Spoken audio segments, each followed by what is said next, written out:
There was a lot of good, but there was also some bad in Miami's 56-9 win against Florida A&M. But there's one thing we can all agree on 2 games into the season. Cam Ward is him.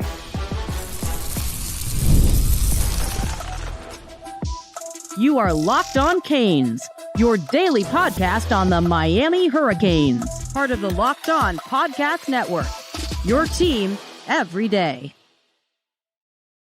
Happy Victory Sunday. I'm Alex Donno, University of Miami alumnus, co-host of Locked On ACC, and writer for Canes County at Rivals. And thank you so much to the everydayers for making Locked On Canes your first listen and your first watch today. We're available free wherever you get your podcasts. We're free on YouTube. We're part of the Locked On Podcast Network, your team every day. Today's episode is brought to you by Game Time. Download the Game Time app, create an account, and use code LOCKEDONCollege for $20 off your first purchase. On this loaded recap episode of Locked On Canes, we are going to talk about the recruiting impact of another Miami win and a loaded recruiting section. You had a couple of really important players who were among the recruiting visitors at Hard Rock Stadium who are committed to other schools, to a couple of in-state guys, a 5-star and a 4-star player that, man, you would love to see Miami flip. I mentioned at the top, it certainly was not all good. I know that the scoreline, of course, shows a dominant Miami win, and that's what it was at the end of the day against an FCS opponent, but it was far from perfect. Like there was a lull in that game. Second quarter primarily was not good, but we'll talk about the way that Miami responded from that, but we have to start with QB1. There's still a long way to go, folks. 2 games in, it's a marathon, not a sprint for Cam Ward and the Miami Hurricanes, but Cam continues to make Miami history. So last week, in putting up those 385 yards in that dominant win over the Florida Gators, Ward had with those 385 the highest passing yardage debut of a Miami Hurricanes quarterback going back since at least 1979. We have to say at least because I guess the stats that were kept were not very good before 1979. So Ward put up those huge numbers against Florida. And so against Florida A&M, following up on in week 1, he had the 385 yards, 3 touchdown passes, 1 interception.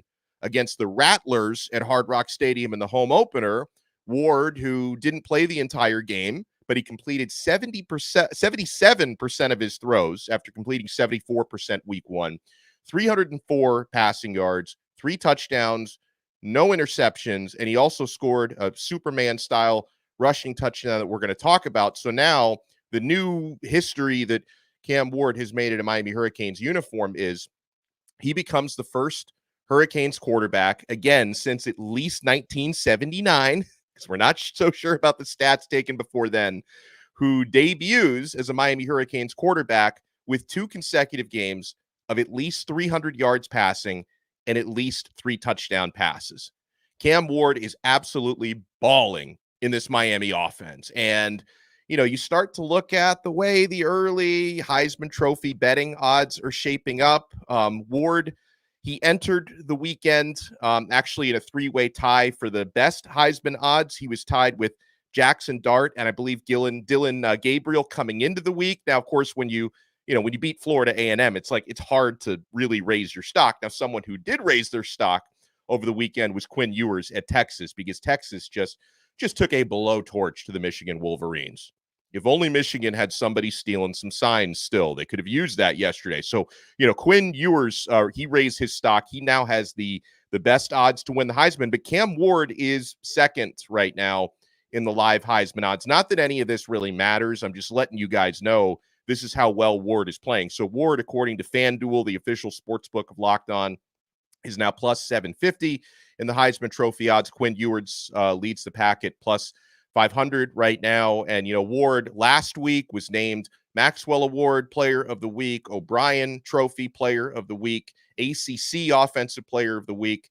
We'll see. Obviously, there were bigger games played in the conference than our game, but we'll see if Ward earns any week 2 honors throughout the ACC. And, throughout the game, we're going to talk about the sloppiness that affected Miami, where this victory, folks, it could have been a lot cleaner than it was. It could have been, and it should have been a lot cleaner than it was. And that was something when we talked about our keys to the game yesterday morning, big thing for me was smooth execution for 4 quarters and keeping the penalties down. Miami didn't really do either of those things, but someone who was consistent throughout, the 3 quarters that he played in the game was Miami's starting quarterback, because Ward, again, went 20 for 26 in the game.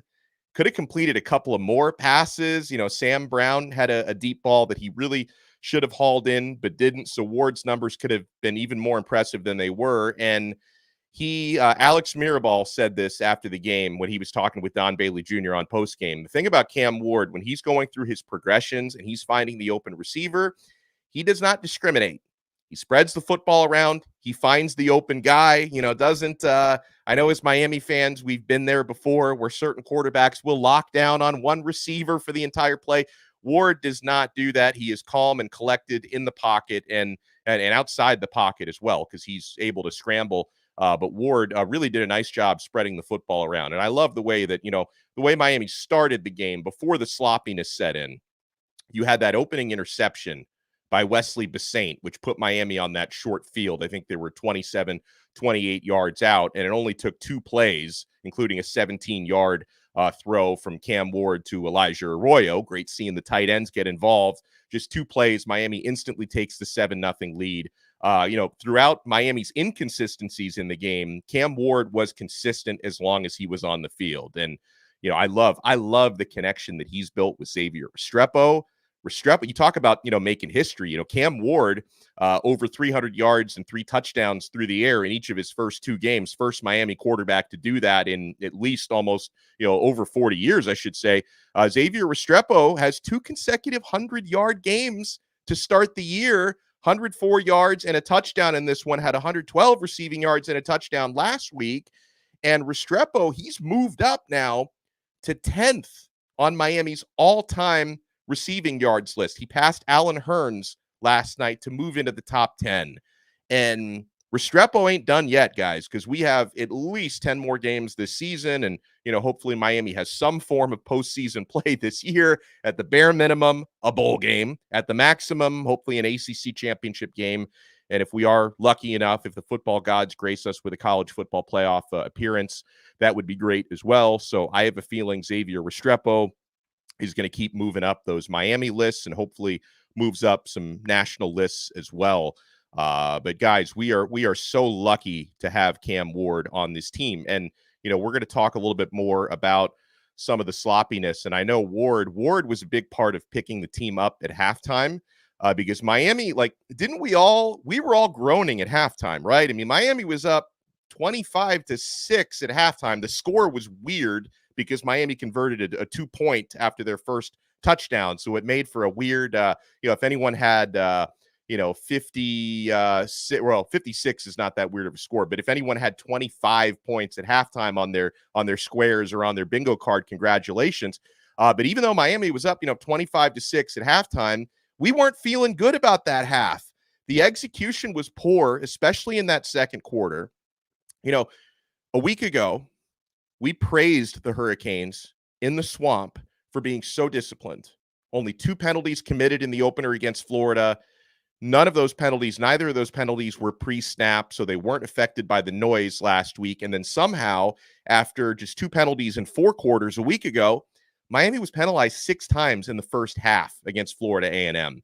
That was not good enough. Something else that, was not good enough in the first half yesterday that Miami was able to clean up in the second half was, the offensive line. Miami's offensive line has, they've graded out the first 2 games. They've graded out very well in pass protection.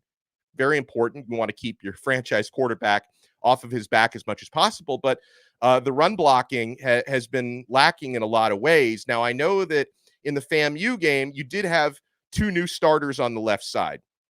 Jalen Rivers was kept out of the game. Nothing serious, I don't think. I think Jalen will be fine. Miami was being precautionary. Anyone who was banged up for this game, Ruben Bain, Damari Brown also didn't play. Anyone who's got any, nagging issues, Ryan Rodriguez, anyone banged up, didn't play against FAMU. You want to get these guys healthy for USF, which won't be an easy game. USF keeps giving Alabama a hard time. And of course, you want these guys to be ready for the start of the ACC schedule in a few weeks. But the left side of the offensive line was new. You had Markel Bell, who by the way, grew into the game nicely. had some mistakes early on, including a holding penalty. But Markel Bell, the behemoth, who's like, what is he, 6'8", starting on the left side, he grew into the game. Matt McCoy gets his first start at left guard, played quite a bit last week, but Ryan Rodriguez was the guy who got the start there. And so, yeah, they had to grow into the game a little bit. The sloppiness of the first half, it wasn't just the penalties. Miami's defense also gave up a couple of long field goal drives for Florida A&M. They gave up a 70-yard drive and a 67-yard drive in the first half, had some broken down coverages that weren't good to see. But the running game in the first half, Miami only averaged 3.8 yards per carry. Against FAMU, that's unacceptable. Like first half against Florida A&M, an FCS opponent, you should be pushing around. Eventually, Miami did push them around, but that was unacceptable at halftime, and you weren't getting chunk plays. But then in the second half, credit to Miami, they cleaned up all of those things. Only committed 2 penalties in the second half after 6 in the first half. The yards per carry, which was 3.8 yards at halftime, grew all the way to 6.1 by the end of the game, including Damian Martinez averaging 9 yards per carry, Mark Fletcher averaging just under 9 yards per carry. They both broke off big runs, 33-yard touchdown for Martinez, his first touchdown in a Miami uniform. Mark Fletcher had a 24-yard run around midfield. My guy, Jordan Lyle, who keeps impressing as a true freshman. It was his birthday yesterday, by the way. I don't know if he's, 19th birthday, maybe 18th, but Jordan Lyle gets into the end zone on his birthday for the first time in his college career. That was awesome to see. Guys, I want to talk more about other young players because it wasn't just Jay Lyle. Other young players who made an impact because we had some Miami debuts and we had certain players getting on the stat sheet for the first time. My friends, we have so much to talk about. The good, the bad, and the Cam Ward, who was fantastic right here on this new episode of Locked On Canes. We are live, by the way. If you're watching us live right now on YouTube, make sure you smash that like button and subscribe. Subscribe to our YouTube channel here, Locked On Canes. Make sure you subscribe to the audio version.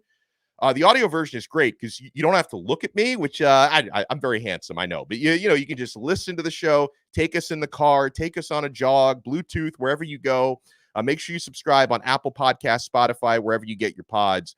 We are only getting started on this brand new episode of Locked On Canes. You want to keep it locked. Oh, and my friends, I am only getting started with 5-hour energy. Guys, this time of year, I don't sleep a whole lot. I was doing post-game till 1 in the morning. I don't know what time I went to bed last night, but I got up at 6 a.m. today, and I am fueled by 5-hour energy. And this is going to happen a lot during football season. The NFL is back as well. You stay up really late. You don't get a lot of sleep. You got to take your kid to school the next morning after an NFL game. You fuel up with those 5-hour energy shots, and instead of hitting the wall, you just leap right over the wall, and it's a beautiful thing. With 0 sugar and a convenient portable size, it's the perfect pick-me-up for getting stuff done. The 5-Hour Energy website has flavors galore, like watermelon, tropical burst, grape, berry, and more. There's a flavor for everyone. Try them all. On the site, you even have the option to build your own 12-pack or 24-pack. You choose the flavors, and it's delivered right to your door. If you go to 5hourenergy.com, that's the number 5hourenergy.com, and get some 5-Hour Energy product today, you can use my promo code LOCKEDONCFB to receive 20% off your order. This offer is only valid until September 30th on one order, cannot be used with other promotions. The code is not good on subscription offers. Go to 5hourenergy.com today. Thank you so much for making this episode of Locked On Canes your first listen and your first watch today. Guys, make sure you make Locked On College Football your next listen. Spencer McLaughlin, who hosts that show, must be wilding today. So Notre Dame goes down to NIU, Northern Illinois. Before yesterday, I did not know what their mascot was, but the Northern Illinois Huskies went into South Bend, Indiana, and took down the number 5 Crying Irish. We also had a big upset that went in the ACC's favor. You had the Cal Golden Bears going all the way to Auburn, Jordan-Hare Stadium. Now, Cal gave Auburn a tough game in Cal last year, but people thought Auburn was just going to smash Cal at home this year. And Cal goes in there and gets a 21-14 14 upset win at Auburn. Auburn fans are melting down. It's a beautiful thing. There were other big games and upsets to talk about. Oregon wins, but they did not look convincing whatsoever against Boise State. And we had enough craziness in college football this weekend, despite the fact that Florida State could not lose because they didn't play.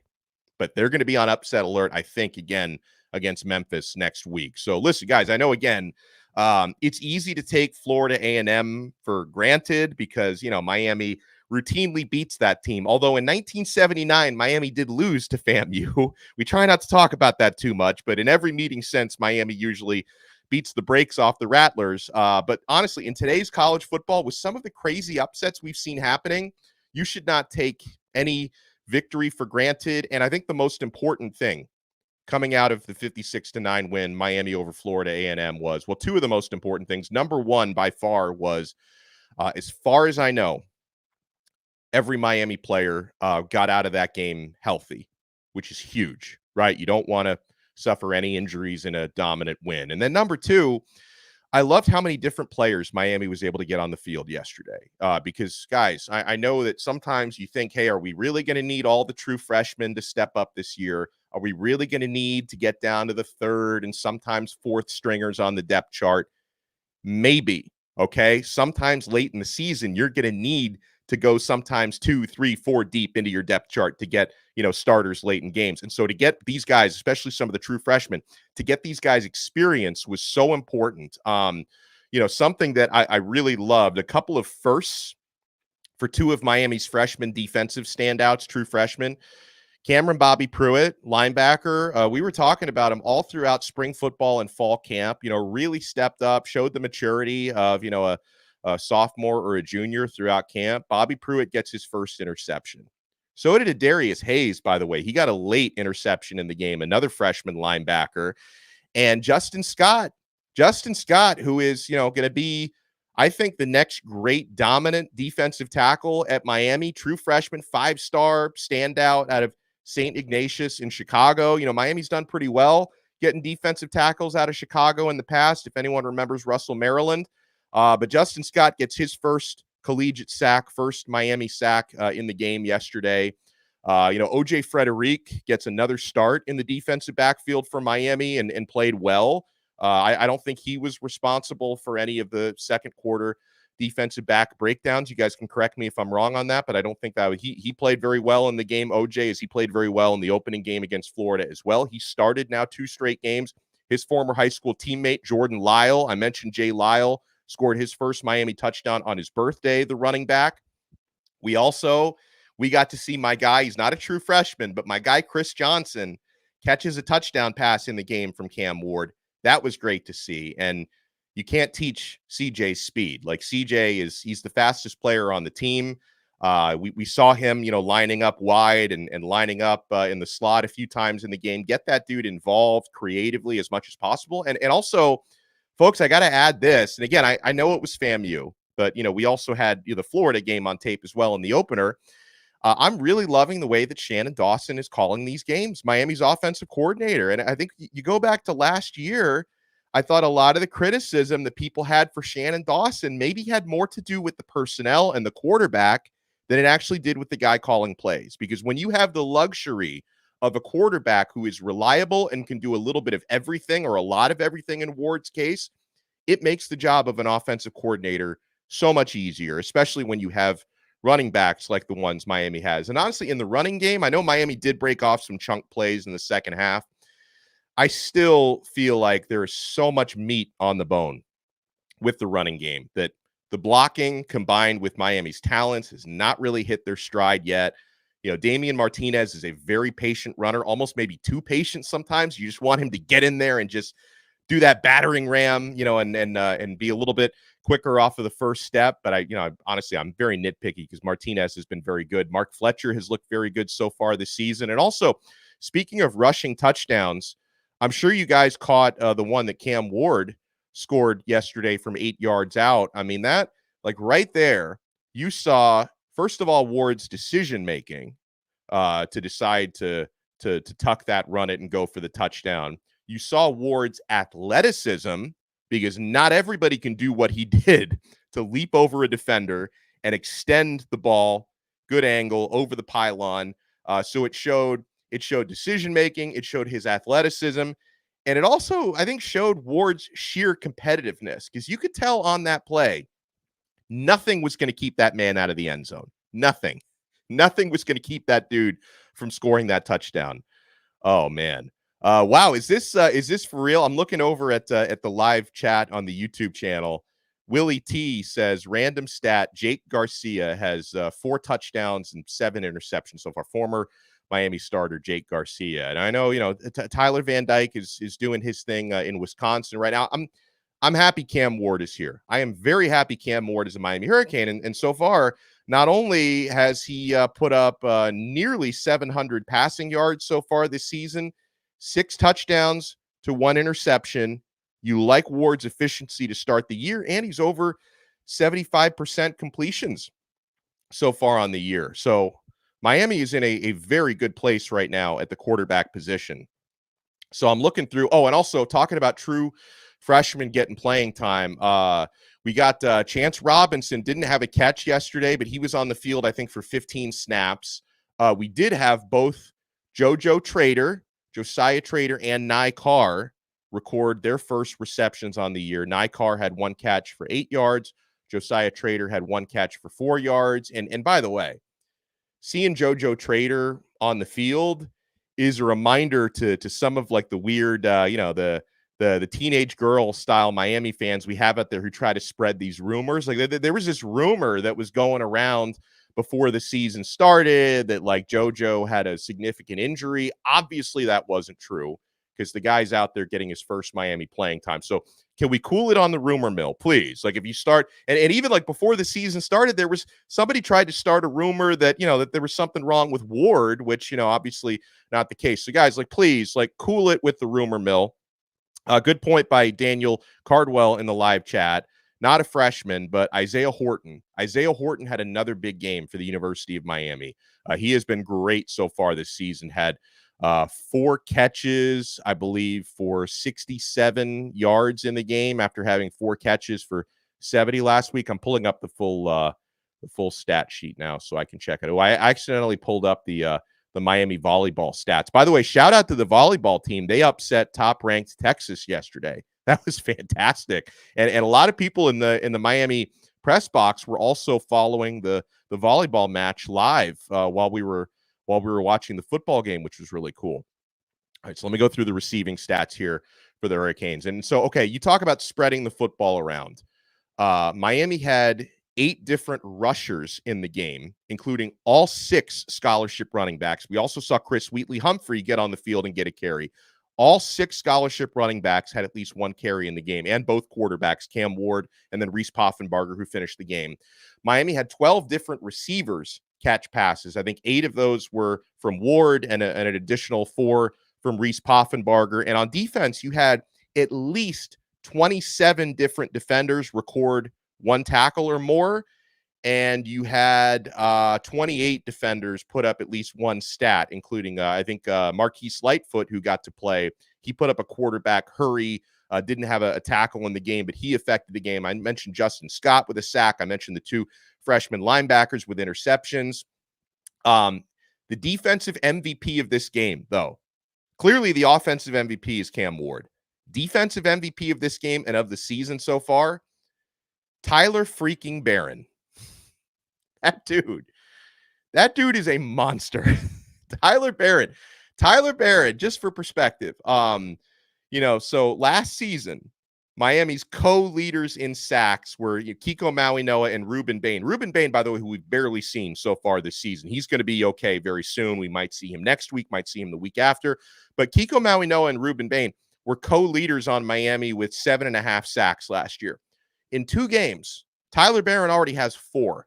So he's very much on track for double digits, maybe for more than 15 sacks this season. There's going to be some ebbs and flows. That's just the nature of being a pass rusher. He's going to get a lot more attention from defenses. However, once Ruben Bain is back in the lineup, like, how much extra attention can you put on Tyler Barron? And if you have an extra guy on Barron, Ruben's going to chew you up. So I think Barron is going to end up over 10 sacks with little trouble this year. He was Miami's defensive MVP. Also, Cole McConaughey got some snaps out there and graded out pretty well in the game. On offense, true freshman center got into the game for the second consecutive week, Nino Francavilla.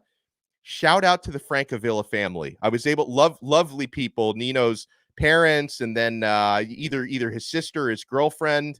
But I saw Nino, and I recognized them because they were all wearing Francavilla jerseys. So I figured that's probably Nino's family. Really awesome people. They're from Canada. You know, they came down to see the game to support Nino. And so, yeah, just really, really nice people. And I appreciated meeting you guys. So for the Francavilla family, if you're watching, thank you guys so much for being so nice to me yesterday. It's so great to meet you folks. So yeah, guys, we're going to continue because this was, I think, an impactful recruiting weekend as well. Home opener at Hard Rock Stadium. Miami had a ton of visitors, a lot of players who were already committed to the U, but some players who aren't, including some players that Miami's trying to flip. Oh, I was hoping I had my spatula next to me. But you know what? I'm not going to bring out the spatula until the flips actually happen. All right. But we'll talk about some flips that Miami's working on when we come back. So yeah, it was not a perfect performance by any stretch of the imagination, but for as sloppy as Miami was in the second quarter, they responded from it. They came out like a new team in the third quarter. Mario Cristobal had told his team at halftime they were not playing up to the standard. You have to have respect for football. Alex Mirabal always says, you play the game, not the name. You're not playing the name of the opponent. You're playing the game of football. You're trying to be at your very best. So I appreciated the fact that Miami came out in the second half and erased some of the problems that they had in the first half. But yeah, big-time recruits were in the building. We'll talk about it. You guys want to keep it locked right here? We're not done yet on this brand new episode of Locked On Canes. And I'm certainly not done with Ibotta. Folks, this service gives me cash back on a lot of things that I'd be buying anyway. It's like, why would you deny yourself of extra money in your pocket? It's incredible. It's still barbecue season out there. Stock up on all of your grilling favorites and earn cash back on every purchase when you use Ibotta. You won't have to choose between burgers or hot dogs. You can have both. You can have steak on that grill if you want to. Ibotta is a free app that lets you earn cash back every time you shop. Earn on hundreds of items from groceries, beauty supplies, even toys, so you can make sure you're beating inflation no matter what you're purchasing. The average Ibotta user earns $256 per year. That's on average. That could cover the cost of an entire shopping trip, that flight you've been eyeing, or that fancy dinner you've been craving. You can save on over 2,400 brands and shop at over 1,000 retailers, including your favorite grocery stores or Lowe's, Macy's, Sephora, Best Buy, and so much more. It's time you join the over 50 million users who use Ibotta to earn cash back every time they shop. Right now, Ibotta is offering our listeners $5 just for trying Ibotta and using our code LOCKEDONCollege when you register.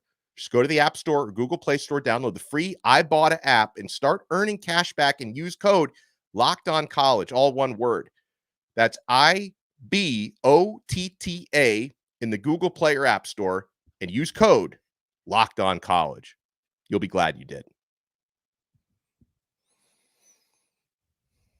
Thank you so much for making this episode of Locked On Canes your first listen and your first watch today. We're free wherever you get your podcasts. We're free on YouTube. We're part of the Locked On Podcast Network, your team every day. Also, make sure you check out Locked On ACC. I co-host that show with Kenton Gibbs from Locked On Wolfpack. His Wolfpack, they got smashed by the Tennessee Volunteers. So, unfortunately, Kenton is going to have to help me break that one down on our next episode of Locked On ACC. We will get to break down Cal's great victory against Auburn and how much fun that was. So, yeah, the next ACC, Locked On ACC episode is going to be absolutely lit. All right, so, folks, let's talk about the recruiting impact from that home opener. Now, it was a pretty good crowd. Like, I was at the game, pretty good crowd, like knowing Florida A&M is the opponent. It's not a blockbuster game. However, I want that place to be standing room only for every game. That's just me. That's just me. I want to see every seat full as Miami keeps winning. I want more people at the Ball State game next week than we're at the FAMU game. But the crowd was pretty good. I think it was like 57,000 plus attendance. So the crowd was fine. There was good energy in the building. I know Mario Cristobal appreciated that energy. And I know that the recruits appreciated it. So for the second straight week, top player in the state of Florida, 5-star defensive back out of Zephyr Hills, Florida, Miami legacy, DJ Pickett. For the second straight week, DJ catches a Miami game. DJ was in the Gators recruiting section last week. I think he was one of those visitors, though. There were a few of those, including his cousin Cannon Pickett, who were in the Gators recruiting section, but were really there to see Miami. DJ obviously loved what he saw from Miami against Florida. Maybe didn't like so much what he saw from LSU, where he's verbally committed in their loss to USC. LSU did bounce back with a win over Nichols yesterday, whatever that is. But LSU did bounce back yesterday. But DJ Pickett, he came down to South Florida. He's from, the Tampa area. He mentioned like his mom was a big driving force and wanted to come down and take this Miami visit, that his family really likes Miami. We already knew that, of course. His uncle, Booker Sr., played for Miami in the 90s. His cousin, Booker Pickett Jr., now plays for Miami. He's and he got some playing time yesterday as well. Booker Jr., the true freshman defensive end. And also DJ Pickett, he mentioned his father wants to bring the family back for the Florida State Miami game at the end of October. So you can expect another visit to the U from DJ Pickett. Miami's just chopping away at this one, chopping away. I'm not saying it's going to be easy and listen, some of it's going to be how well does LSU do this year compared to how well Miami does. If Miami gets a lot of playing time to their freshmen and DJ really sees, Miami's got a plan for him, all that stuff is going to help. But I'm not saying this is going to be an easy one to flip, because I know DJ, he's got a great relationship with Corey Raymond, the LSU defensive backs coach. And we all know how important relationships are in this game. And it's not to say DJ doesn't have or can't develop relationships that strong with Miami staffers. But I know as for right now, it's the reason why he committed to LSU in the first place. Great relationship with Corey Raymond. So Miami's going to have to keep chipping away there. And Miami is also chipping away at 4-star standout linebacker out of Vero Beach, Tarvos TJ Alford. He's committed to Ohio State. Boy, would I love to flip that one. And yeah, Miami has gotten some big flips against the Buckeyes the last couple of years. Justin Scott, Jordan Lyle, Mark Fletcher. Past couple of cycles, they were all committed to OSU before they flipped to Miami. Ohio State, of course, famously beat Miami for Jeremiah Smith. Man, how good is Jeremiah Smith so far? That dude, true freshman, he's as good as any receiver in the country. All right. So that was an unfortunate loss in recruiting, but Miami's had some big dubs against Ohio State. Obviously TJ Alford, Vero Beach, he's a lot closer to Miami than he is to Columbus, Ohio. And he got a good look, and he mentioned really appreciating what Miami is doing out there. He's kept his recruitment pretty open. I think he's going to be at Florida State next week. Let's go Memphis. Memphis can pull off that upset next week. It's going to put Miami in an even better position. But yeah, I think, Miami's performance and the way, and by the way, with Alford, I want to mention this. TJ Alford, who's a linebacker, he loved the fact that Miami had 3 interceptions from the linebacker spots last night. Wes Basaint, who's having a great breakthrough year this year, he had the first interception. A great play. He tipped it to himself, was able to keep his feet in bounds. That was beautiful. And then you also had a couple of freshman linebackers, Adarius Hayes and Cameron Bobby Pruitt, both getting interceptions. So, if TJ Alford, he sees that, I can come down here and ball at linebacker in Miami. So hopefully that goes a long way. And man, folks, I feel like, there's anytime you've got this many players who take the field, because Miami obviously rotated in a lot of guys yesterday. There's probably so many I could have talked about that we didn't talk about on this episode. So if you feel like we left anybody out, couple more shout outs real quick. I think I did mention Elijah Arroyo had the opening touchdown catch for Miami. That's always big. My guy, Riley Williams, number 88. And I know Riley's family, and I appreciate them so much. Riley's family watches the show. I was so happy for Riley having that big 27-yard catch in the game. I know that there's a lot more to come for Riley Williams this year. But if there's any other players that I left, Judd Anderson came in for a play. Shout out to my guy, Judd. I think Emory Williams, by the way, I think they're trying to preserve his red shirt that he was not able to preserve last year, because Emory is also going to be a big part of Miami's quarterback competition next year. But thank you guys so much. Smash that like button. If you're watching us on YouTube, if you're listening to the audio version, make sure you subscribe on Apple Podcasts, Spotify, the Odyssey app, wherever you get your pods. And we will talk to you guys again tomorrow on another episode of Locked On Canes. We are part of the awesome Locked On Podcast Network, your team every day.